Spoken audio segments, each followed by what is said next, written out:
que um médico geralmente diz que é uma doença. O que um virologista diz que é um vírus.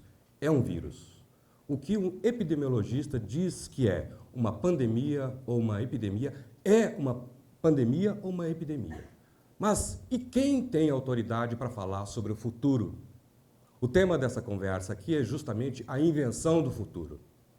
E muito recentemente, na verdade em 1936, quando foi lançado um filme do Charlie Chaplin, Tempos Modernos, a metáfora fundamental era que não se compreende o tempo moderno sem a presença de instrumentos, das máquinas, das técnicas.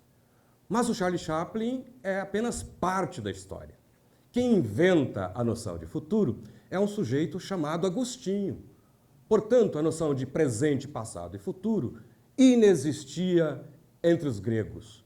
Os gregos pensavam o futuro do seguinte modo: o tempo é cíclico. Quem conhece o fluxo da natureza, quem conhece a primavera, o verão, o outono e o inverno, e viveu mais ou maiores ciclos, pode apontar para as futuras gerações o que há de se esperar. E os gregos sempre pensavam: o passado é uma época de ouro. O presente é uma época de prata. E talvez daqui a pouco tenhamos uma época de bronze. Quem tinha autoridade para falar sobre o futuro muito próximo era geralmente quem tinha vivido mais. Mas eis que esse pensador, Agostinho, diz: o tempo é tripartido. Há passado, presente e futuro. O passado é pecado, o pecado original. O presente é redenção. O futuro é salvação. Pessoal, essa descrição causou um impacto profundo na história do Ocidente, de tal modo que ninguém mais conseguiu se livrar dessa classificação. O que eu vou falar na sequência é uma espécie de cristianismo laicizado. Ou seja, nós temos uma figura como Freud, que diz, numa obra chamada O Futuro de uma Ilusão, olha só a palavra, O Futuro de uma Ilusão, que o passado é trauma, o presente é clínica, é terapia e o futuro é cuidado, é atenção. A ciência se apropriou também dessa mentalidade, dizendo: o passado é crendice, é superstição e devemos afugentar tudo, porque isso impede o avanço do conhecimento humano. O presente é pesquisa, é investigação, porque isso gerará no futuro um progresso da ciência e um progresso do saber. Vejam, portanto, um último exemplo, que é o exemplo de um sujeito muito citado em diversos lugares, que é Karl Marx, que tem a mesma mentalidade, ainda que pense de modo radicalmente distinto. Ele assinala: o passado é injustiça social, o presente é luta de classes, é contradição, e o futuro há de ser justiça sobre a terra. Essa mentalidade, portanto, não é uma mentalidade religiosa, é uma mentalidade que surge e que nos séculos seguintes se impregna de tal modo que até hoje não conseguimos nos livrar disso. Mas eis que a tese fundamental que eu compartilho com vocês agora é que o futuro desapareceu. Não se fala mais do futuro. O futuro é alguma coisa que ficou relegado a segundo plano, numa espécie de caixinha do esquecimento. Ou seja, em lugar de falarmos do futuro, há um tempo atrás dizíamos: as crianças são o futuro. Na antiguidade diziam: os mais idosos, os mais vividos, portam consigo sementes do futuro. É preciso ouvi-los. Afinal de contas, como é que a palavra futuro desapareceu do cenário? Muito recentemente, nós a substituímos por outras palavras não equivalentes. A primeira delas é a palavra novo. Quando nós deixamos de tratar daquilo que há de vir e esperamos simplesmente que técnicas, que metodologias possam nos ajudar nos anos vindouros, nós falamos assim: queremos algo novo, dotado de um caráter inédito, que resolva os nossos problemas do cotidiano. Há quem associa a palavra novo com nova política, nova ciência. No contexto da pandemia diziam novo normal, nova esquerda, nova universidade, nova escola, nova forma de ensinar, nova forma de nos encontrarmos. Ou seja, a palavra novo ocupou aquilo que antes era reservado exclusivamente às centelhas, às possibilidades do futuro. Não satisfeitos, mais recentemente ainda, uma outra palavra ocupa o lugar da palavra sucessora de futuro, que é o novo. E passamos a dizer: o novo não chegou, aquilo que esperávamos, na verdade, não se aproximou. Afinal de contas, o que queremos? Queremos algo diferente. O diferente como sendo uma marca essencial daquele que vai ocupar um cargo público, aquele que vai ajudar na reorganização da sociedade. Nós não queremos mais algo novo, porque é algo tão inédito que nós não sabemos o que esperar. Nós queremos simplesmente que tenha uma centelha de diferença. Diferença. E eu gosto muito de usar como exemplo uma técnica televisiva que tem agradado muitos públicos nos últimos tempos, que é a técnica narrativa, que nos televisores é conhecido como séries televisivas, para denotar como esse desaparecimento do futuro, para mim, faz todo sentido. Uma série que eu gostava muito há um tempo atrás se chamava Lost.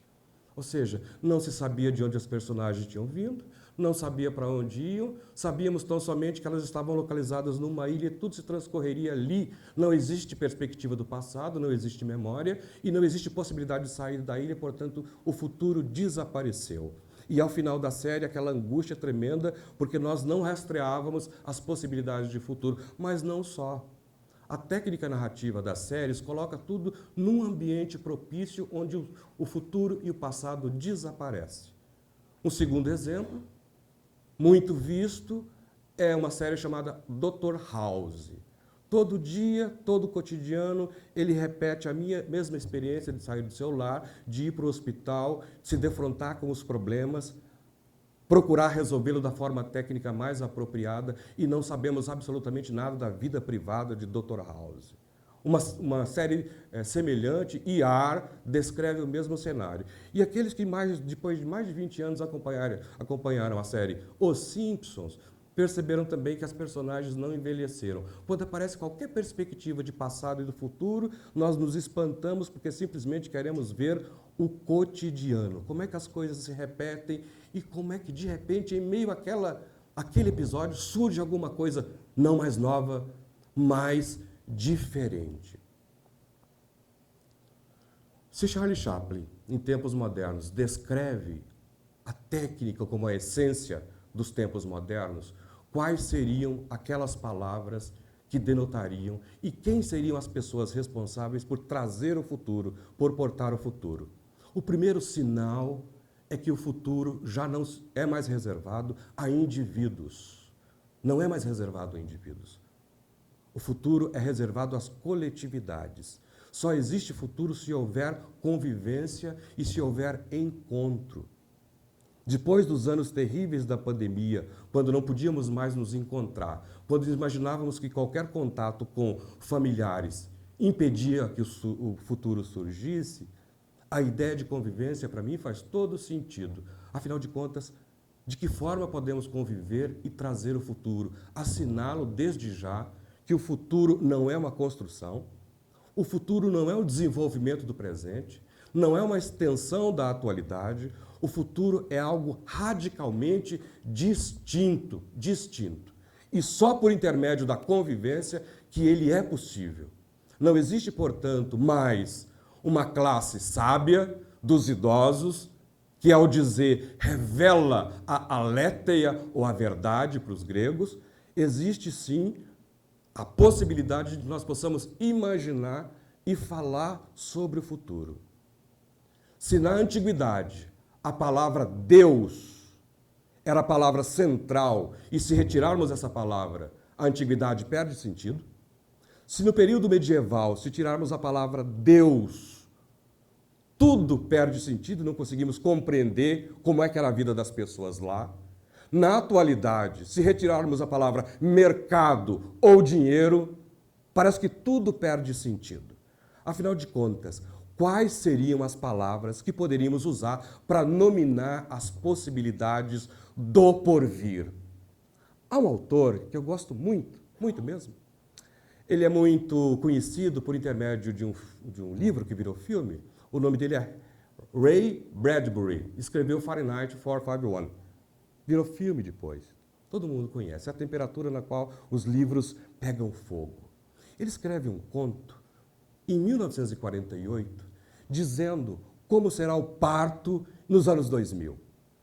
E ele diz assim: nos anos 2000, as pessoas sairão de seus lares, pegarão um helicóptero, irão até a maternidade, e na maternidade haverá uma sala em que a mulher será conduzida e uma máquina lá será reservada para ela, e ao final do dia o parto será feito, a criança será extraída. Enquanto isso, o marido estará numa sala, fumando um charuto, tomando um bourbon, esperando justamente para a comemoração.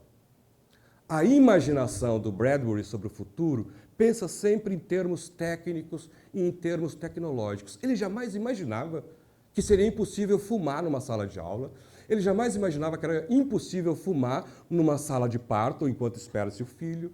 Sempre que pensamos no futuro, necessário seria ou será que nós pensemos numa alteração profunda dos comportamentos e não da tecnologia. A palavra tecnologia e técnica serve bem aos tempos modernos. Aos tempos atuais e às possibilidades do porvir, é preciso que nós atentemos às possibilidades de analisarmos o comportamento humano.